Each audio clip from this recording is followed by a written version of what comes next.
Hi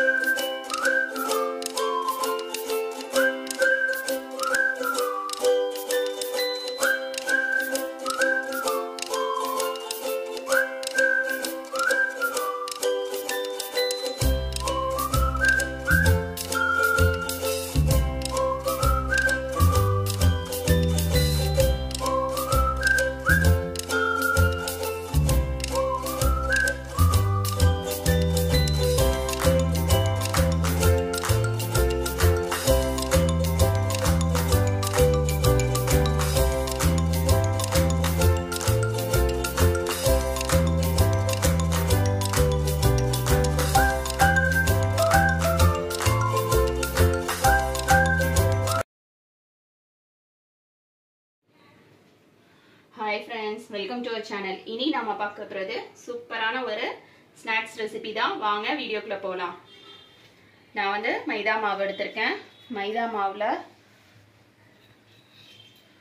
கொஞ்சமா உப்பு சேர்த்துக்கிறேன். உப்பு போட்டுட்டு உப்பை நல்லா எல்லா பக்கமும் கலந்து விட்டுறலாம். இப்போ இதுல நான் நெய் சேர்த்துக்கிறேன். நீங்க நெய்க்கு பதிலா டால்டா கூட சேர்த்துக்கலாம். நெய் சேர்த்ததுக்கு அப்புறமா நல்லா கலந்துறணும். எல்லா பக்கமும் ஈவனா கலக்கணும். நான் நெய் வந்து சூடெல்லாம் காட்டல, வெறும் நான் அப்படி தான் ஊற்றிருக்கேன். இப்போ இதில் கொஞ்சமாக தண்ணி ஊற்றிட்டு மாவு பிசையலாம். பிசைகிற மாவு பார்த்தீங்கன்னா கெட்டியாக இருக்கணும், தண்ணியாக இருக்கக்கூடாது.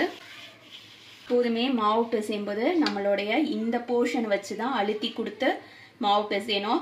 அது பரோட்டாக்கா இருந்தாலும் சப்பாத்திக்கா இருந்தாலும் பூரிக்கா இருந்தாலும் அந்த மாதிரி தான் பிசையணும். இந்த இடத்துல நம்ம அழுத்தம் கொடுக்கும்போது மாவு நல்லா வந்து சாஃப்ட்னஸ் கிடைக்கும். இப்போ நம்மளோட மாவு ரெடி ஆயிடுச்சு.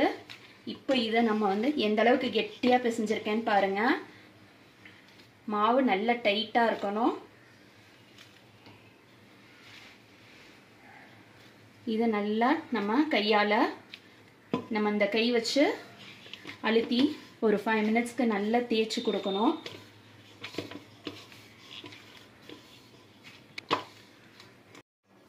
எப்போதுமே மாவு பிசையும் போது இந்த மாதிரி அகலமான பாத்திரம் எடுத்துக்கோங்க. அப்பதான் நம்ம தேய்ச்சி மாவு பிசையும் போது ஒழுங்கா வரும். இப்போ இது மேல கொஞ்சமா நான் வந்து எண்ணெய் அப்ளை பண்ண போறேன். உங்களுக்கு நெய் வேணும்னாலும் நெய் அப்ளை பண்ணிக்கலாம். கொஞ்சமா அப்ளை பண்ணா போதும். இப்போ இதுல கொஞ்சமா எண்ணெய் அப்ளை பண்ணியாச்சு. எண்ணெய் அப்ளை பண்ணிட்டு இதை ஒரு பாத்திரம் போட்டு மூடி வச்சிடலாம். இந்த மாவு வந்து கொஞ்ச நேரம் ஊற வைக்கணும். ஊற வச்சோம்னாக்கா இன்னும் கொஞ்சம் சாஃப்ட் ஆகும். நம்ம டைட்டா பிசைஞ்சிருக்கதால நம்ம ஊறுறதுக்கு டைம் கொடுக்கும்போது நல்லா வந்து நெகிழ்ந்து கொடுக்கும் மைதா மாவு. இப்போ இதை வந்து ஒரு 15 நிமிஷம் நான் மூடி வைக்க போறேன். இது மூடி வைக்கிற நேரத்துல நாம இதுக்குள்ள ஸ்டஃபிங் ரெடி பண்ணிடலாம். இப்போ இதுக்குள்ள ஸ்டஃபிங் பாத்தீங்கன்னா வெங்காயம் கட் பண்ணி வச்சிருக்கேன், பச்சை மிளகாய் சின்ன சின்னதா கட் பண்ணி வச்சிருக்கேன், மல்லித்தலை கட் பண்ணி வச்சிருக்கேன், உருளைக்கிழங்கு தோல் வேக வச்சு தோல் எடுத்துட்டு சின்ன சின்னதா கட் பண்ணி வச்சிருக்கேன். இது வந்து பச்சை பட்டாணி, ஃப்ரோசன் பட்டாணி. கடாய் வந்து அடுப்புல வச்சுட்டு எண்ணெய் கொஞ்சமா ஊத்திருக்கேன். எண்ணெய் சூடு வரவும் நாம ஃபர்ஸ்ட் வெங்காயம் ஆட் பண்ணிடலாம்.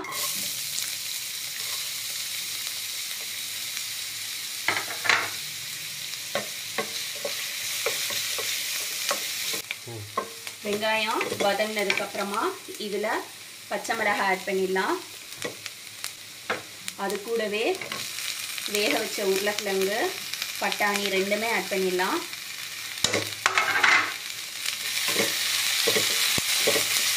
அடுப்பு வந்து மீடியம் ஃப்ளேம்ல வச்சுக்கோங்க, ஹைல வைக்காதீங்க.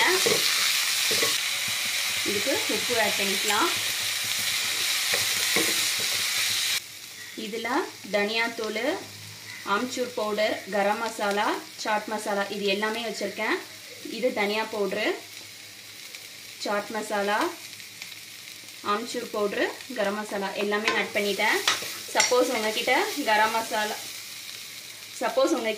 ஆம்ச்சூர் பவுடர், சாட் மசாலா இது ரெண்டும் இல்லைன்னா நீங்கள் அதை ஸ்கிப் பண்ணிக்கலாம். இப்போ இதில் நான் சின்ன சின்னதாக கட் பண்ணி வச்சுருக்கேன் பன்னீர் ஆட் பண்ண போகிறேன். அது கூடவே மல்லித்தலையும் சேர்த்து ஆட் பண்ண போகிறேன். சப்போஸ் உங்ககிட்ட பன்னீர் இல்லைன்னா அதை ஸ்கிப் பண்ணிக்கலாம்.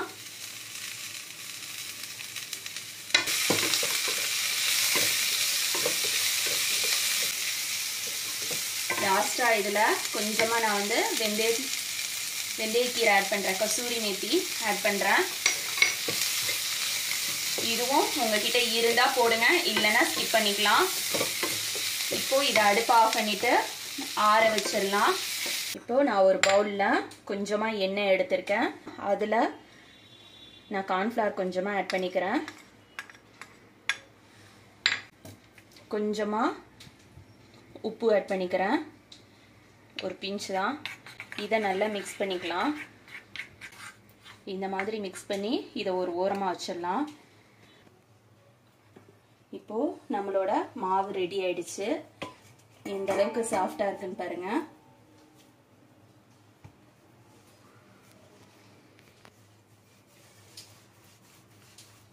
இந்த மாதிரி ஃபர்ஸ்ட் ரெடி பண்ணிட்டு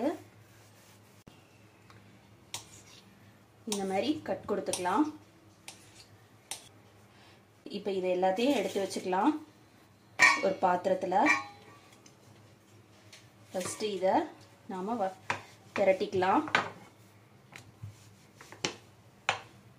ரொம்ப பெருசா திரட்ட வேண்டாம், சின்ன சின்னதாகவே திரட்டிக்கிடுவோம்.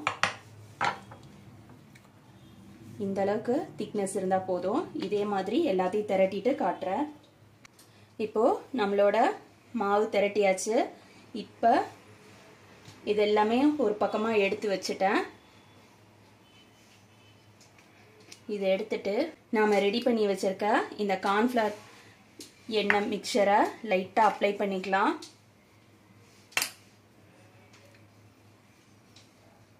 எல்லா பக்கம் படுறாப்புல அப்ளை பண்ணுவோம்.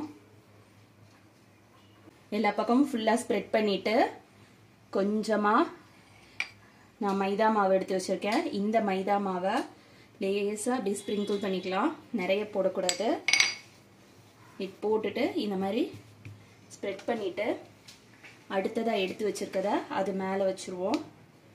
திரும்பவும் மைதா டஸ்ட் பண்ணியாச்சு.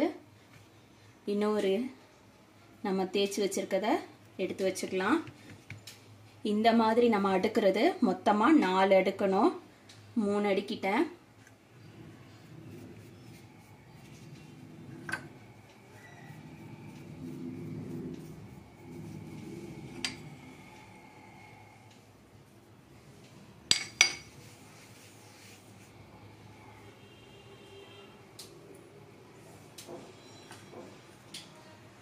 இப்போ நம்மள்டையில 4 இருக்கு.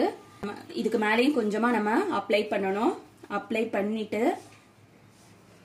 இதுக்கு மேலேயும் மைதா கொஞ்சம் கோட்டிங் கொடுக்கணும். கோட்டிங் கொடுத்துட்டு இந்த ஓரத்துலேருந்து இந்த மாதிரி நல்லா டைட்டாக சுருட்டிக்கிட்டே வரணும். டைட்டாக இருக்கணும், லூஸாக இருக்கக்கூடாது. இந்த ஓரம் வரும்போது கொஞ்சமாக தண்ணி தொட்டு அப்ளை பண்ணிக்கலாம்.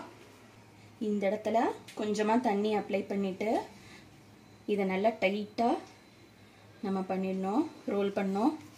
இப்போது இதை நல்லா தேய்ச்சிக்கணும். இப்போது இதை பார்த்தீங்கன்னா நல்லா டைட்டாக ஒட்டிக்குச்சு. இதை நம்ம எந்த அளவுக்கு நமக்கு திக்னஸ் எந்த அளவுக்கு நமக்கு கொஞ்சம் மெல்லிஸாக வேணுமோ அந்த அளவுக்கு இதை திரும்ப நம்ம தேய்ச்சிக்கலாம், உருட்டிக்கலாம். உருட்டும் போது பார்த்து உருட்டுங்க, ரொம்ப வேகம் கொடுத்தீங்கன்னா அது கலண்டு வந்துடும்.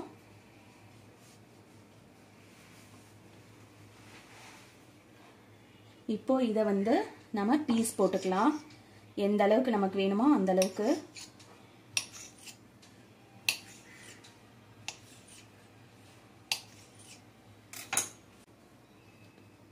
இந்த மாதிரி இருக்கும், பார்த்தீங்கன்னா தெரியும்.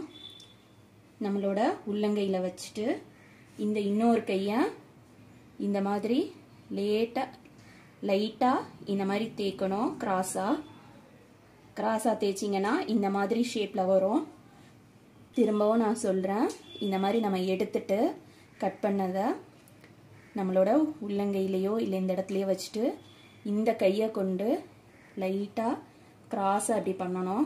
இப்படி பண்ணும்போது இந்த ஷேப் வரும். இதே மாதிரி நான் எல்லாம் செஞ்சுட்டு காட்டுறேன். இப்போ நாம் ரெடி பண்ணி வச்சுருக்க உருண்டையில் ஒரு உருண்டை எடுத்திருக்கேன். இதை லேசாக திரட்டணும். ரொம்ப அழுத்தம் கொடுக்கக்கூடாது. அழுத்தம் கொடுத்தோம்னா அந்த லேயர் வந்து தனியாக பிரிஞ்சிரும்.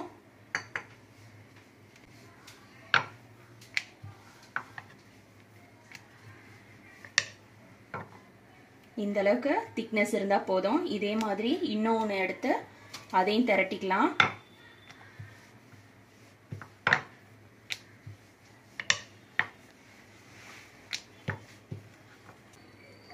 இப்போ எடுத்து வச்சிருக்க ரெண்டு திரட்டி வச்சிருக்கிறதுல ஒன்றுல நம்மளோட ஸ்டஃபிங் வச்சுக்கலாம்.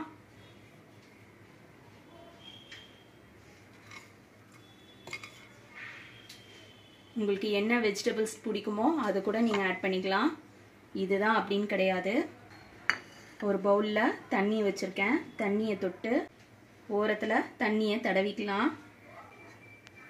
அதே மாதிரி இந்த இதுலேயும் ஓரத்தில் தண்ணியை தடவுங்கணும்.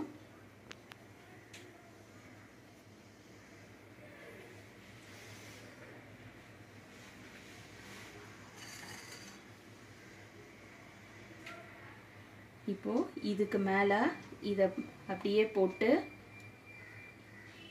டைட்டாக மூடிடணும்.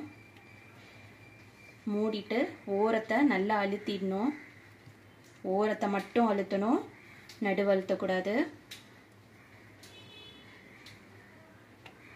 இந்த மாதிரி இருக்கும். இப்போ நம்மளோட கச்சோரி ரெடி ஆயிடுச்சு. இதே மாதிரி எல்லாமே ரெடி பண்ணிட்டு காட்டுறேன். இப்போ நம்மளோட ஆலு கச்சோரி ரெடி ஆயிடுச்சு. எந்த அளவுக்கு ஒட்டியிருக்கேன் அப்படின்னு பாருங்க. நல்லா டைட்டாக ஒட்டியிருக்கேன், பிரிஞ்சு வராது.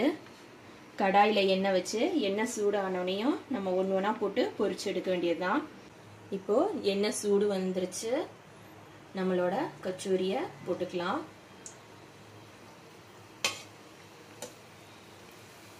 அடுப்பு வந்து மீடியம் ஃப்ளேமில் வைக்கணும்.